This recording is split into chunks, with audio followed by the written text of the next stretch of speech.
I'm Jamie Seeker, and this is What It Takes. Each episode, I sit down with real business owners to talk about their journey, the wins, the challenges, and everything in between. Let's dive in.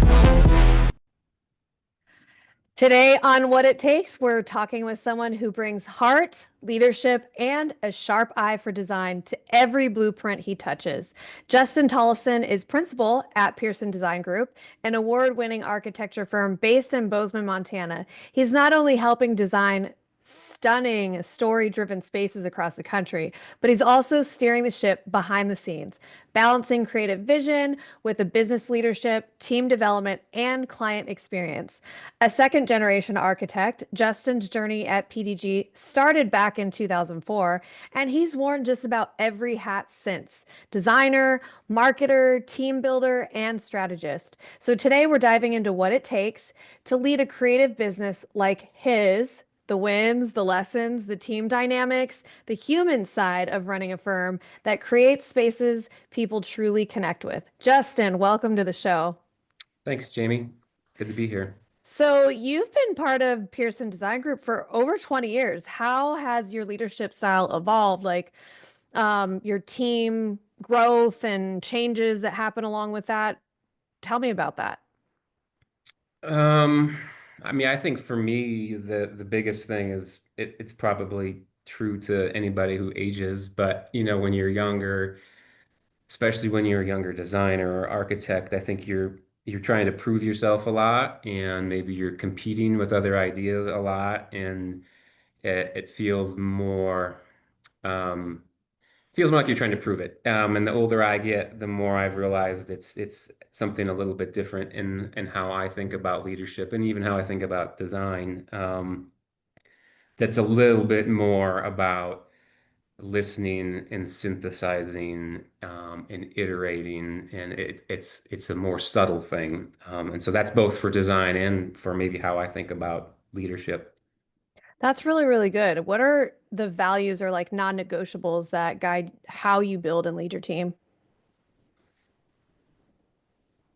Well, I think, we build our teams or we build our office, essentially on creativity. So our firm has always been that. We're a very creative firm. We do custom residential architecture and interior design. So there's no real reuse. There's no real pattern necessarily. So every custom home is a custom commission, and in our case, for a family. So it's a very creative environment, and we need everybody here to sort of recognize that. Because of course you can want to design a cool building or a cool space, but if you lose sight that it's also a creative endeavor for a family and people, I think that's the other thing. So that I would say creativity, and then really, really recognizing we're doing this for families, for people to live in. Yeah, and that's a really good point because if your main thing is you're approaching like your teams and all that with creativity in mind, how do you balance like that with accountability and have both of them thrive side by side? It's hard, and it's hard to manage the design process, or at least people think that. But you have to try. And so if design is our industry and design is how we think, it doesn't mean you just don't try to, you still have to try to manage the process and manage yourself, because there are 15 other people involved. There are three other people with voices that really matter, your clients. And so you have to try. And I think for us, the way we do it, we're not really like a pyramid kind of structure, but we have senior people who have been doing it longer, and we have younger people who are a year or two out of school. And I think that nature in and of itself, kind of the group nature, it forces you to just manage the how you work together. And we pay attention then how we in turn, manage our output to our clients and to all the people we work with. That's really good. What about like once they're in to be able to like hold that accountable piece because you're working with a team, but what about like on the beginning end of it? Like hiring's always a challenge anyway. But if you're identifying people who like value the creative and like that's really what you're leading with. How do you know that that talent fits your firm's creative work or culture, but also the work ethic?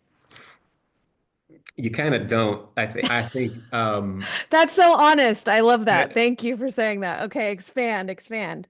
the fun part about architecture is I think it's somewhat unique. Every young person you meet coming out of school is they're lit, they're energetic. They've been dreaming of this. They've been thinking about being an architect. Everyone has a story about high school art or drafting or some moment in their life. So people are all very, very interesting. They're all very, very smart. People are coming out of 5, 6, 7 years of, secondary education. So everybody always looks like a great candidate, and they are. They're smart people. Usually, when they hit the business world, though, that's the big change for them is it's no longer the dream. There's a commission, there's a client, there's a reality, there's a budget, and there's someone else maybe designing the building, and they have to fit in. So the hard part is seeing that, and so you're really just trying to judge people's character. We know people are going to be smart. You never know um, how quickly they kind of step into the other part of architectural practice, because you get a little bit of that in school, and people intern here and there, but you really get hit with it when you get your first job and see the realities of what you do day to day. And for some people, they don't enjoy that, and so they maybe bounce around or they change their mind, and other people find their pattern within a firm or within the industry, and that is that as they find themselves and as they find their skill, you really know if you're a good fit for each other. Yeah, that's a really good thing. And I think the biggest like walk away, takeaway point for me is that you hire for character. And I think we share in that philosophy as well. And how do you bring someone onto the team then? What do you look for beyond just like their resume or portfolio when you're trying to assess their character?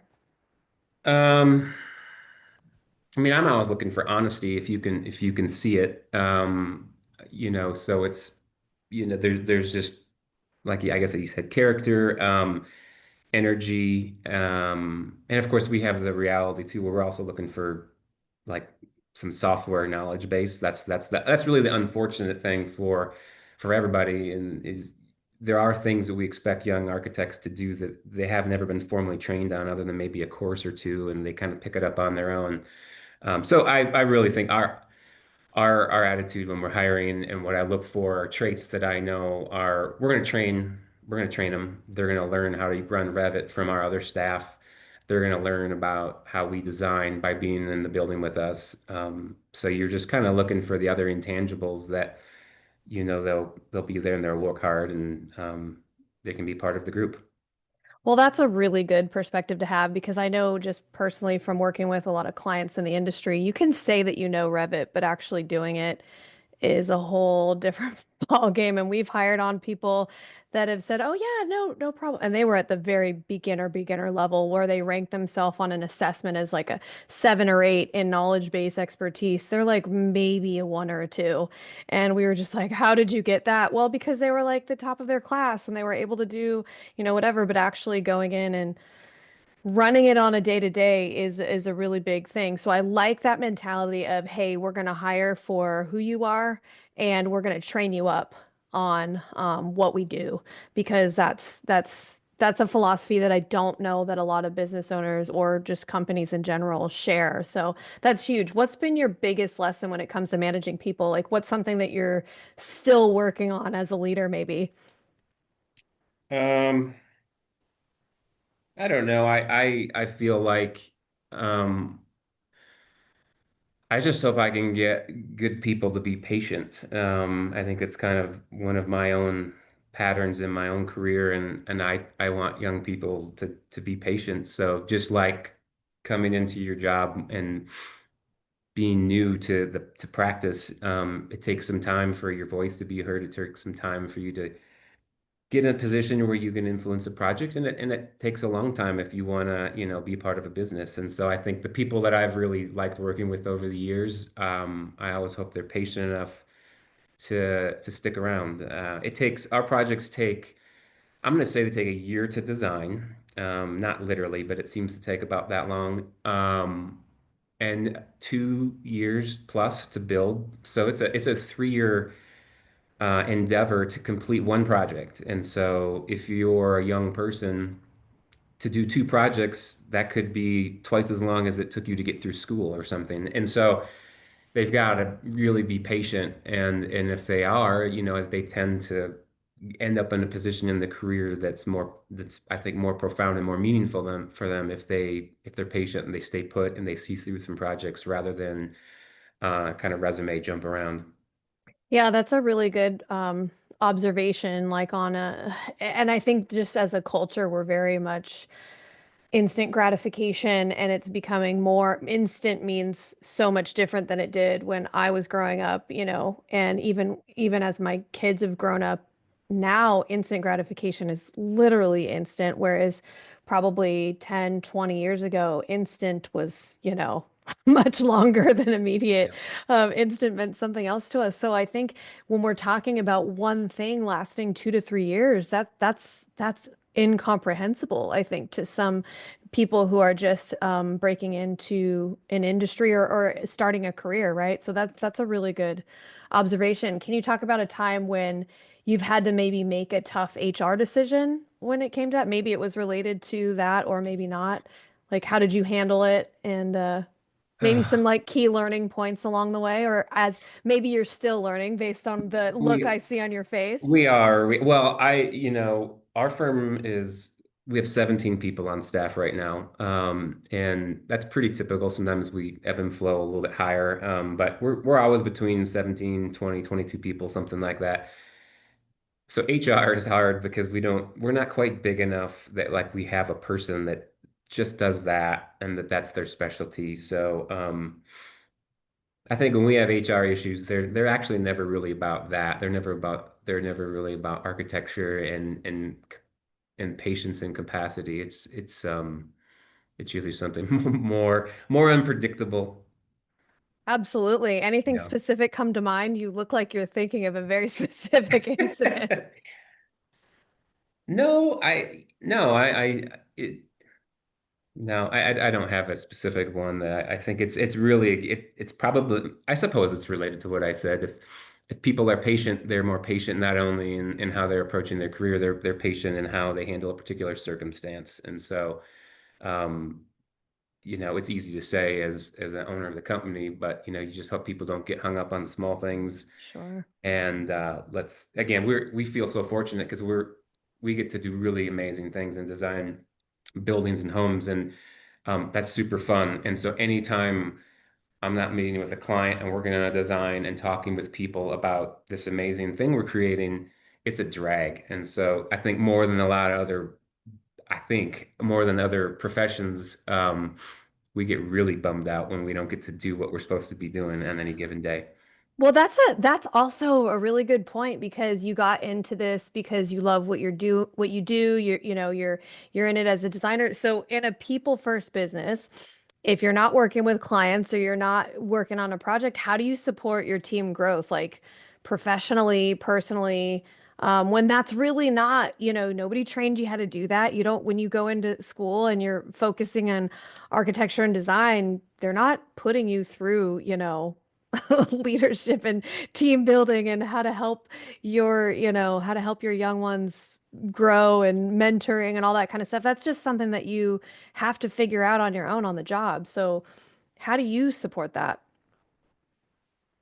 Well, I think to be honest, I feel like I'm still learning how to lead, and we talk a lot about in the office, like, are we really being good mentors, like myself and my other business partners, because it's not always obvious how to do it. I don't know. I think honestly, what we've become here is we really are a group as a brand. Our firm started as a sole proprietorship, founded by Larry Pearson.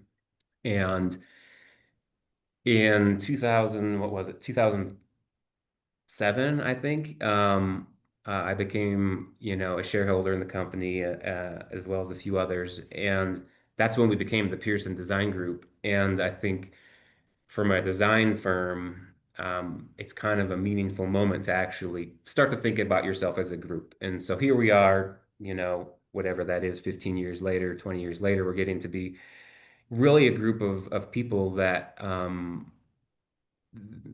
operate really organically. We have people in their, mid to late 20s up to, people that have been here for, 20 plus years. And we just all bring something different. And so I sort of feel like the leadership kind of just emerges as we do things together. And it's very organic for us because we're small, because we're navigating design. Um, I think. And because you're not by yourself doing it, you've got a team, which is, I think, something that we see clients or businesses that we work with that have a really good partnership or a group like you guys do. It makes it seem just easier to be able to kind of lean on each other in that. And so that was actually like a question when you were talking about all those things. My question was, how do you balance the pressures of the client demand, the business growth, and still investing that time into your own people? But I mean, I think I know what you're going to say just based on your answer. That's just what I was thinking. But talk to me about how you personally approach that balance. Well, I guess I try not to undervalue the alternate side to the creative process. So I think to me the balance is maybe I probably lean more heavy into non-design issues in the firm because I've always seen the need. I've always seen design. I'm not gonna say design's easy, but it kind of is. Like we can come up with ideas and we can design buildings. Um, that's not the hard part. I mean, it's not easy to be good at it, and it's even harder to be great at it, but we can do it. And so the harder part is what you're asking about. I think it's just making sure you're actually spending more time on the thing that's harder. Listening to your clients, listening to your consultants, synthesizing people's opinions and information. And I think I said it before, patience, the patience of iterating it, and that's what you need to just lean into more and more. I think.